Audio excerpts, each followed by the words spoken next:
I'm glad to welcome you to the first session of our course on performance management and personnel evaluation. In our first session, we'll discuss an introduction to personnel evaluation and performance management. That's our topic for today. This course has a website. This is what it looks like. And in case we haven't met, my name is Mike Pritula. Here's a list of companies where I've worked in various positions across different industries, solving a wide range of challenges. Here, in principle, my experience is briefly described. In my work, I rely on global best practices, which I recommend you also keep track of. I'd appreciate if you could write your job title in the chat so we know who's online today. This course, like all our courses, includes homework assignments.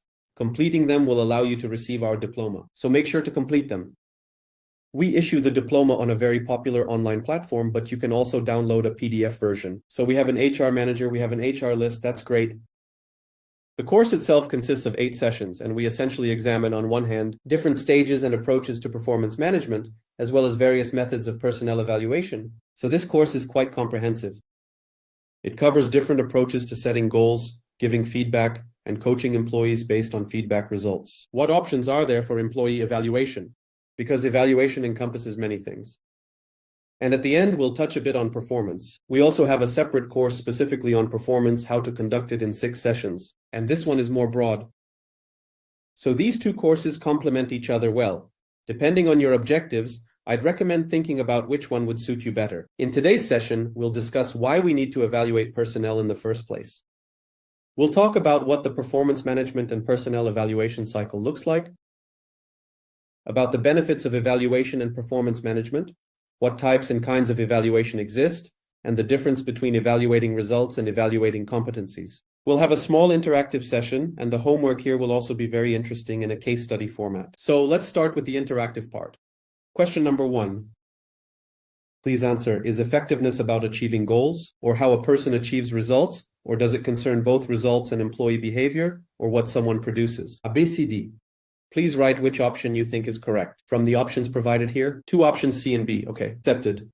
The correct option, because it's believed that when we evaluate both results and behavior, we then evaluate a person more objectively and comprehensively than when we just look at results. Therefore, modern approaches to personnel evaluation typically focus on assessing both results and behavior. The second question, the most important characteristic of performance management. A, it involves the use of feedback. B, it identifies underperformers for appropriate action. C, it provides for ongoing dialogue between managers and employees on performance issues and allows measurement of productivity. So C. Yes, that's absolutely correct. And this is important. And it's great that you agree with this. And you share this opinion because evaluation is never a one-sided process. Why do you think it's important for the employee to participate in this as well?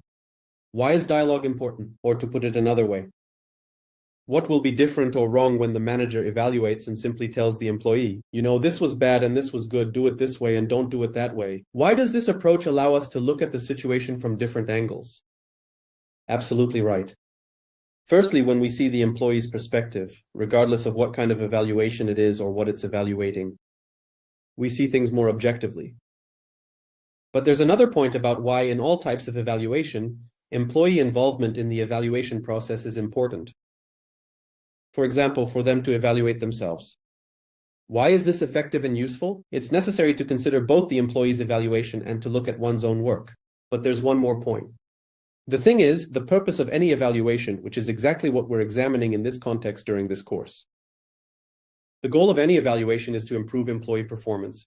In other words, the evaluation is not the end goal itself. Evaluation is an intermediate tool to achieve another outcome, and that outcome is improved efficiency. So, when an employee participates in the evaluation process, they will also be involved in improving efficiency, and efficiency improvement largely depends on the employee, not the manager. It depends on the employee's actions and behavior. When an employee is simply told about how they worked, the employee might listen, but there's no guarantee they'll agree or take responsibility for changing their behavior and results. When employees are involved as partners, as equals, and are invited to participate, engage in dialogue, and even agree with some arguments, then the employee's engagement is much higher. When, as a leader, I was improving and growing, I started with a top-down unilateral management system. I barely listened to my employees. I thought I was very smart, I was an effective performer, so I believed I knew better than others how things should be done. And employees often argued with me, disagreed, or I pushed my opinion through using my authority. Then I went to a coaching training, learned coaching tools, and there everything was turned upside down. There, instead of telling you ask questions and learn how to create questions, I started applying a different approach in management when I began asking questions. And when I started listening to people more, I noticed that people were much more engaged and motivated when they were heard, when they made decisions, when their opinion had an impact on something. I've often reconsidered some of my decisions regarding people, their salaries, and their bonuses when I listened more to the employee's perspective. And when people saw that they had achieved something, convinced me of something, or stood their ground somewhere, they became even more motivated and more engaged. That's why a person's participation is very important. Third question. The main goal of performance management is the following: to help develop a culture of execution, identify underperformers, make informed decisions about compensation, or identify those with potential. What do you think? We're almost done, okay?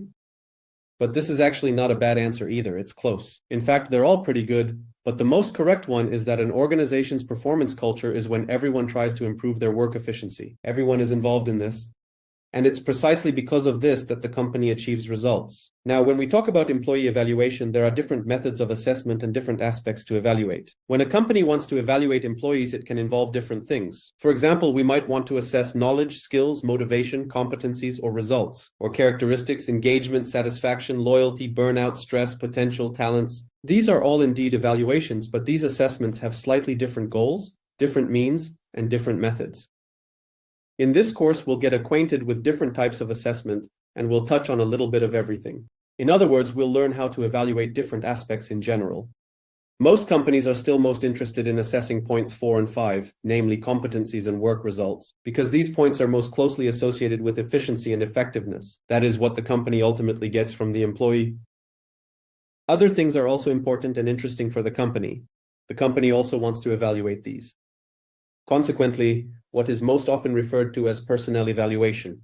Most often they are called competency assessment and performance evaluation. So these are the most common objects of evaluation. Basic principles of personnel evaluation. We evaluate in order to manage. Every company wants people to work better, for people to work more efficiently. This is often referred to as motivating people, or motivated employees, or employees who have a certain spark in their eyes, a gleam or burning passion. But ultimately, what does the company want? Let's take a simple, understandable example, a recruiter, for instance. The company wants the recruiter to fill more positions. The company sees there are 10 recruiters. Some fill 12 positions, some 10, some 8, 6, or 4.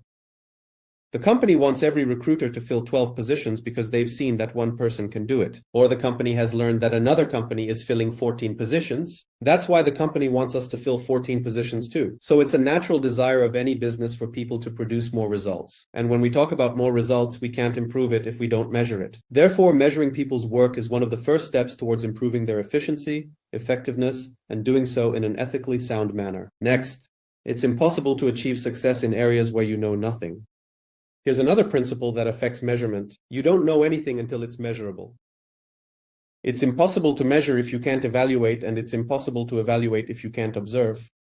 It is on these principles that evaluation is built: observation, measurement, assessment, and then improvement. That's exactly why an evaluation, for example, once a year would be ineffective. There should be regular evaluation, regular dialogue between managers and employees, because the opportunity to improve efficiency doesn't come just once a year, it's there every day.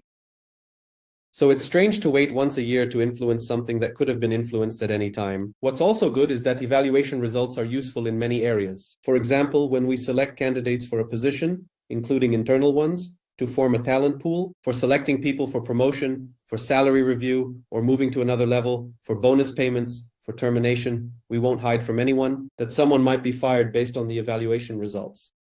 And of course, for employee development and to increase efficiency. So a process like personnel evaluation is needed not just for the sake of evaluation itself or just for efficiency, but there are many additional processes where evaluation will be useful, where evaluation will be needed. For example, it's very difficult to pay bonuses fairly. And okay, let's say your company doesn't have bonuses. For example, you want to review salaries. It's very difficult to review employee salaries if there's no evaluation. It's strange to review everyone equally. Not everyone deserves it. And then the best performers will be offended. And using a manual approach in salary reviews is also bad, and only some form of evaluation can provide objectivity. What are the evaluation methods? A regular evaluation system as part of performance management. It could be just an attestation, which is usually more related to knowledge testing. It could be the 360-degree feedback method, where the employee supervisor, colleagues, and subordinates are surveyed about the person's behavior. Assessment centers can be conducted. There could be testing. There can be various questionnaires and other methods. One of the most popular is performance appraisal, as part of the management by objectives system, as performance management, where other types of assessment can be integrated into the process. So, for example, when we conducted performance reviews in gaming, we often also ran 360-degree assessments, and the performance questionnaires included employee satisfaction surveys and plans for the future for career development. So this evaluation solved several tasks at once. This is in principle not a bad approach.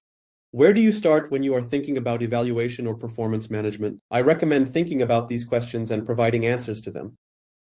Why are you implementing the evaluation? In other words, what goals do you want to achieve? The tools chosen will depend on this. What exactly would you like to evaluate? Who, by what methods, what timelines? What is the budget here? Who is involved? How will we process the results? How will we use them? And how will we collect and provide feedback? These questions will help choose the right elements for assessment and properly organize the process. So it is a good idea to go through these before starting. Competency assessment. Competency assessment helps understand a person's abilities, behavior, knowledge, skills, and experience. The best way to assess competencies is to immerse a person in a situation where they can demonstrate that competency. In other words, to observe a person's behavior in a situation. Another good option, though slightly less objective, is to interview people who have observed the person in some situation. These people may not always have observed specific behaviors or may not always be able to objectively assess that behavior because training is needed. But this can also be an option. One way to assess competence is to conduct an assessment center, also known as an assessment and development center. This is when people are put through a set of exercises, tests, and interviews to assess their competencies. There are many tools used in assessment centers, ranging from competency interviews to various exercises, case studies, presentations, and other techniques. What's next? Applying the results of competency assessment. Based on the results of personnel assessment, individual learning and development plans are created. In general, when it comes to creating a personal development plan, the most effective one will be developed when there has been some kind of assessment. But it will be useful because otherwise, the development plan risks turning into a set of mere wishes of the position holder, which are sometimes not related to real desires and actual needs. And then such a plan won't be effective. Career planning for key talents. It's also logical to do this based on the assessment results. Succession planning. In general, working with a talent pool is hardly possible without personnel assessment because its essence is to constantly identify the best people. Based on the collected information and assessment results, the company can review its approach to compensation and benefits. It can understand recruitment needs and make decisions about job rotation or revising an employee's responsibilities. 360-degree feedback is also often used in personnel assessment. I mentioned that this assessment involves managers, colleagues, and can also include customers. It's also a good option for assessing people's competencies. This provides an opportunity to assess behavior first and foremost. It's possible to assess compliance with corporate standards, professionalism, and even teamwork. Regular personnel assessment involves ongoing communication with employees and constant feedback, managing people's performance, development, and motivation. Management by objectives. What is it? This is when employees are set annual goals, and then they work towards them, have interim meetings, and evaluate achievements. We've discussed these things. Again, we manage by tracking, or rather by tracking we manage. When we apply management by objectives, we should ask ourselves two questions to ensure everything is working. What do we want to achieve, and how will we know we're moving in the right direction? Personnel assessment using management by objectives is essentially an evaluation of a person's performance results. How does it work? Company goals are taken and cascaded down to the employee level, setting employee goals for a year, half year, or even a quarter. An interim assessment takes place after 3 months, then a final assessment, then goals are set for the second half of the year, again, an interim assessment and year-end review. This is how management by objectives works with the evaluation of these goals. What's the correct term? Assessment or appraisal? Appraisal is more about evaluating people's qualifications. It's more about testing, plus it may be for those cases where it's required by law. Evaluation, on the other hand, is a broader concept that involves more activities, both formal and informal, to help a person achieve goals and be effective. Now let's talk about management and the performance management system. What is it? It's a continuous process of improving people's performance by aligning individual and organizational goals, planning employee actions, reviewing and assessing people's progress and development. To assess how well the performance management system is working in a company, you can take a short test, a small checklist, and rate each statement on a 5-point scale. That's how you can check whether your company has a performance management system or not. And there are scores here.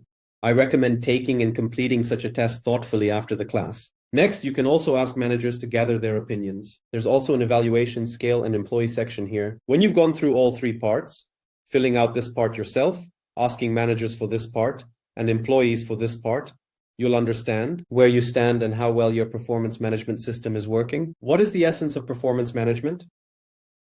It's about business management. Performance management isn't just another HR practice, and it's not just something that should exist because there are employees.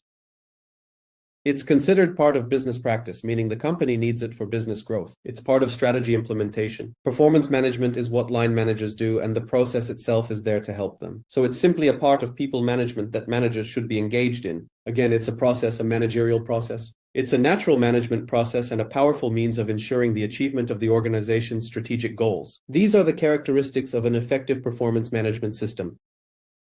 There should be clear goals and measurable success criteria, meaning it is expected to communicate to people in some format what is expected of them. It plays an important role in achieving management goals and should have active support from top management. It should not be viewed by top management as just something HR does. They should also be interested in it, understand its significance, and support it. It is desirable for employees themselves to be involved in the implementation and development, at least as consultants or as people who are asked how to best organize it. The system should not be complex, it should be easy to understand. Employees and managers should accept the system as a useful tool, and managers should possess the necessary skills. People are often prepared and trained one way or another for the process, goal setting, and regular feedback. Employees should understand how their work relates to the organization's work, and the system should be constantly reviewed and improved, not standing still. A company usually starts with one thing, then moves to more advanced approaches, changes things, and that is normal. When a company is constantly looking for ways to manage people even better. It is bad when a company does a process just because they started it once, they are used to it, and they do it simply because that is how they have always done it. There should be awareness and a desire to do better. What benefits do managers get from performance management? These can actually be used as arguments for managers on why you need a management system. Firstly, it is a tool. This approach allows managers to communicate more clearly to employees what they expect from them. I saw this when I joined Wargaming. It so happened that I was hired as an HR business partner for a division that had been reluctant to apply many HR approaches for a very long time. In particular, they did not want to participate in performance reviews, did not want to set goals, and were a problematic unit. And I was invited to work with them as an HR business partner to help solve these problems. I guess it was a great decision because they did not tell me about these problems. They told us, we need to start partnering, we need this and that, then a description of duties, but they did not mention that there were problems. I did not know about the problems. I just started implementing everything that needed to be done. And with many managers, we started conducting the first performance reviews, setting goals. At first, they did it simply because a new HR business partner had arrived and we had established a good relationship. So they decided, well, if they are asking, we will do it. And when they started having these meetings, they got a taste for them. And they realized that in these meetings with people, they could communicate to them what they wanted from them.